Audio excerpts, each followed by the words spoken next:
Heritage Month, we wanted to present the school board and the audience with some information and to share just kind of where we're at as a community in terms of our position with Indian education and with where the state of our Native learners are at with the Seattle Public Schools. So I'd like to turn it over to Roger. He's going to give a brief presentation on looking at the legal and civil rights around education.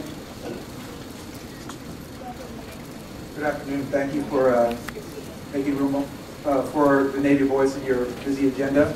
I know that one of the things that was asked is if we could share something about Native culture that would enlighten all of us. And so I do have a piece of artwork here that goes over various kinds of contributions Native people have made to the modern world we live in, including the form of government we have, which is based on the Haudenosaunee Six Nations idea of a representative democracy. I also, in this artwork, is the foods that we eat today, by and large, mostly native foods: corn, squash, beans, potatoes, even chocolate. We have the idea of most of the medicines we use today are based on Native American plant medicines that were adapted by modern Western researchers to find new uses for them. And so we certainly can talk about those kind of contributions Native people have made to the Americas. We want to do that as well as talk about where we are today. And I was asked to give a brief historical kind of a picture. I'm going to try to do it within a minute or so about how we got where we are today. In the 1950s, prior to the 1950s, most Native people did not live in urban areas. In the 1950s, there were various federal policies that were actually moving Native people to the cities. Seattle is one of those cities that received a lot of Native people from Alaska and all around. I was born and raised in Seattle. I'm a graduate of public schools here. I'm happy for that. And so the Native people then were in the cities now, and they've struggled ever since then in fitting into the culture itself as well as the public school systems. And there have been a variety of initiatives, federal initiatives, to try to help Native people make that adjustment.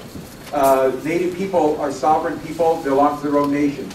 And because of that, there were over 300 treaties signed with over 500 Native groups across the United States in a 200-year period. Each of those treaties mentioned the right to an education, that they would guarantee the education of our children.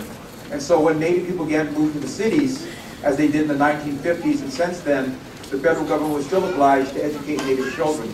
They made various funds available. In 1974, there was an act called the Indian Education Act of 1974 that gave federal dollars to school districts like Seattle to use to create educational opportunities for Native children. Since 1974, the Seattle School District has been applying for and receiving those funds to create programs to serve the needs of our children.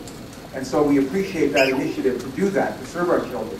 However, we still find that our children, and all the reports that have come out recently, are still at the bottom of test scores, still at the bottom of graduation rates, still at the top of dropout rates, and still at the top of special ed placements in proportion to our numbers. And so we still have a lot of concerns. After 50 years of Native people being in the city, like Seattle, after 30 plus years of trying to serve the needs of the Native children educational system, we still find ourselves struggling. The great Native American leader, I'm sure you all know him as Sitting Bull, his name was Satanki Yatanka of the Lakota people, said in one of his powerful speeches, we must put our minds together to create a future for our children.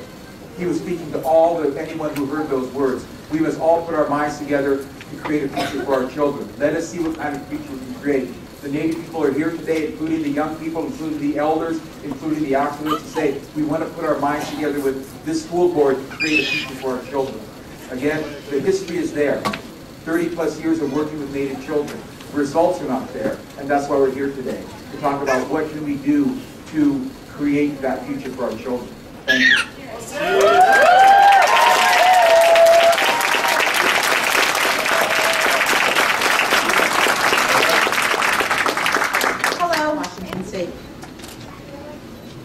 So my name is Blaine Parse. I'm Assiniboine Sioux. I'm a parent of 2 kids in Seattle Public Schools. I'm also a UNEA board member, graduate of American Indian Heritage, class of 2000. Renaming the school has been a long-standing promise made by the former Superintendent John Stanford in 1996. Unfortunately, Mr. Stanford succumbed to cancer and the promise was sadly dashed. Right now, you have an opportunity to move the promise forward and honor a commitment made by John Stanford, and thereby assigning the first public school in Washington State to be named after a contemporary Native leader, educator, and visionary. The possibility to rightfully pay tribute to a modern-day Native leader would reflect the progressive and enlightened intellect of the people of Greater Seattle. Robert Eaglestaff was a visionary, an educator, and a leader. He effectively gained the trust and engagement from both Native and non-Native community to build a model program serving the entire non-Native and Native community. Indian Heritage served as a resource and a hub for cultural learning, benefiting the entire Greater Seattle community. Robert Eaglestaff achieved this through community-wide cross-cultural learning events, activities, and programs. Robert Eaglestaff was also known in many settings and circles as a strong advocate for civil rights and racial equity. The legacy of Robert Eaglestaff continues to be felt throughout our communities despite his passing in 1996. Robert Eaglestaff's contributions to Seattle Public Schools and Seattle has been immeasurable, enduring, and remarkable. Mr. Eaglestaff started working for Seattle Public Schools in 1983 as a vice principal for Summit Alternative School and became principal of American Indian Heritage in 1989, and the year Indian Heritage took permanency in Wilson Pacific site. Under Robert Eaglestaff's leadership, Indian Heritage expanded educational services to include a middle school with over 150 Native and non-Native students enrolled. Under Robert Eaglestaff's leadership, Indian Heritage graduation rate was 100%, with student success superseding any other alternative school in Seattle. Mr. Eaglestaff accomplished this amazing success through his dynamic alternative school in Seattle. Mr. Eaglestaff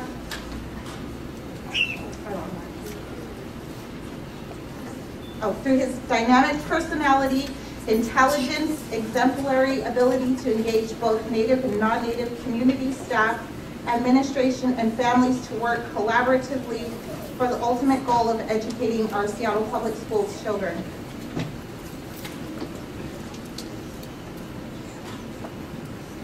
Robert Eaglestaff left an inevitable mark on the minds, hearts, and spirits of our community.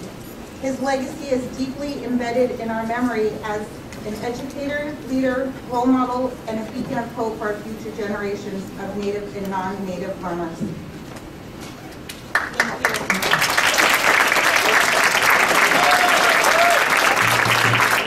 you. Art, displays, and pictures which reflect their cultures. We want Native music, history, sports, food, language, and contemporary relevant Native American current events. Students want experiential project-based pedagogy. Students want culturally competent staff. We want opportunities for field trips and emphasis on environmental knowledge and Native American science. Students want various clubs and activities which support leadership development. To conclude, as a trained student facilitator for the Youth Forum, I now have a broader perspective of the range of possibilities future students envision. With Seattle Public School support, Native American student success can be a reality. Thank you. Thank you. Thank you.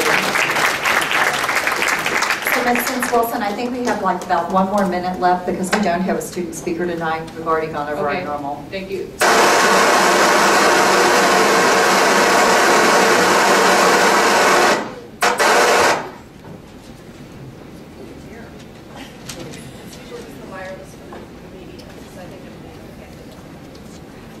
Let's try again. So my name is Sarah Sense Wilson. I'm Ogallala Sioux. I am chairperson for UNEA and also serve on the Seattle Intertribal Coalition. I also am an alumni, and I have a daughter that graduated and a nephew who survived the Seattle Public Schools. And I just wanted to say, piggybacking from what was shared by the students, is that we, for that vision to be realized, we need your cooperation. We need the district to work with the community. Right now, that's not happening. There's been meetings, but that doesn't really mean much if nothing comes from those meetings, if there's no change, there's no meaningful pathway right now for our students to be successful. The mainstreaming of our kids, the assimilationist policies are not working. We know this. Historically, they have never worked. And just to comment on a remark that DeBelle made back at the last board meeting is that the reason why Heritage failed is because there was no cooperation with the district and the community. That's why it's closed. So we just want to stress the point that we need you guys to work with us. We have the solutions. We know the direction that needs to happen for there to be a successful Native program to serve Native learners. Thank you. Thank you.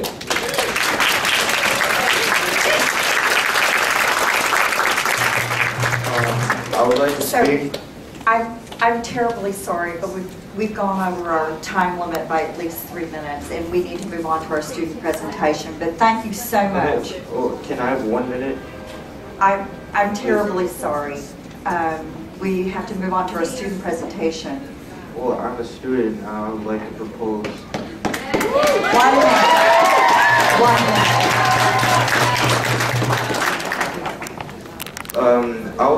I would like to hold a proposal not to close Indian Heritage High School.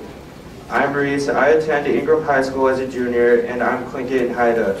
We have the highest population of Native students and would like to host Indian Heritage at Ingram High School for 2 consecutive years until we can hold our own facility and rename it under Robert Eaglestaff. This would be better for our Native learners as equally needed for extensive purposes. Us Native learners experience the highest dropout rate in the beginning of 7th grade with another spike in the 10th grade. For what we know about our Native American students holds the highest push-out rate of any racial group in Seattle public schools. In contrast, under Robert Eaglestaff's direction, Indian Heritage had a 100% graduation rate of our Native learners in our community. Revitalization of our program is essential to our Native youth. By eliminating the Indian Heritage Program and removing support services, funding, and resources from our Native learners is institutional racism and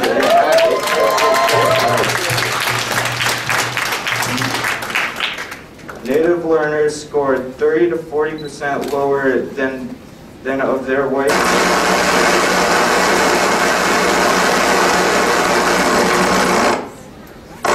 State standardized testing shows that Native students as the only ones who experience lower scores on most recent state standardized exams. As Seattle Public Schools data reflects on the ongoing complexity of your so-called system of education, which continues to fail our Native learners. SBS has not been deliberate about consulting with our Native families and youth in our community within the district's compromise to eliminate the Indian Heritage Program. Agreements continue to be broken. Can you conclude your comments? I'm very sorry, but I've given you 2.5 minutes now. Yes, all right. Thank you. And I would remind Ms. Sins Wilson she also has a spot during public testimony as well. Thank you. Thank you very much. So that brings us to our student presentation, and we're happy to welcome the Martin Luther King Jr. Elementary School Choir. I'm Banda from José, from Turtle, North Dakota. My children and grandchildren attend school here in Seattle Public Schools. Seattle Public Schools continues to close schools and programs like Pinehurst that successfully serve large numbers of our Native learners. They have a higher graduation rate and lower suspension rate than mainstream programs.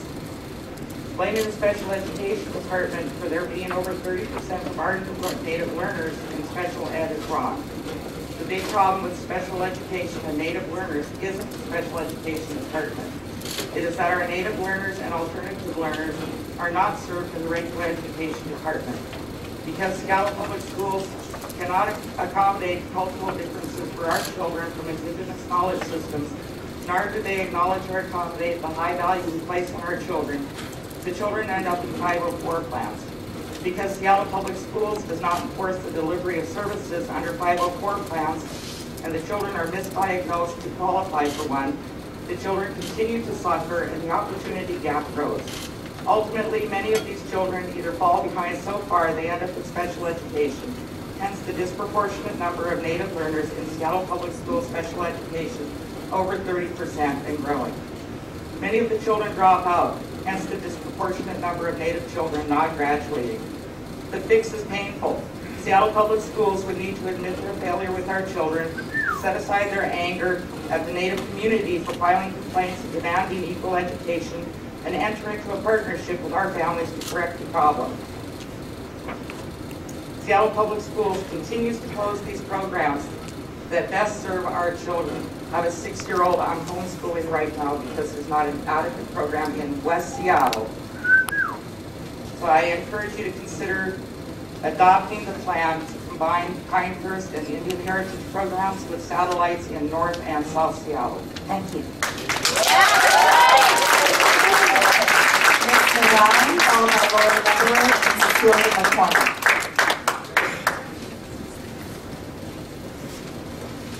If I could ask you guys to clear the aisle unless you are a speaker, move to the back, please. Thank you.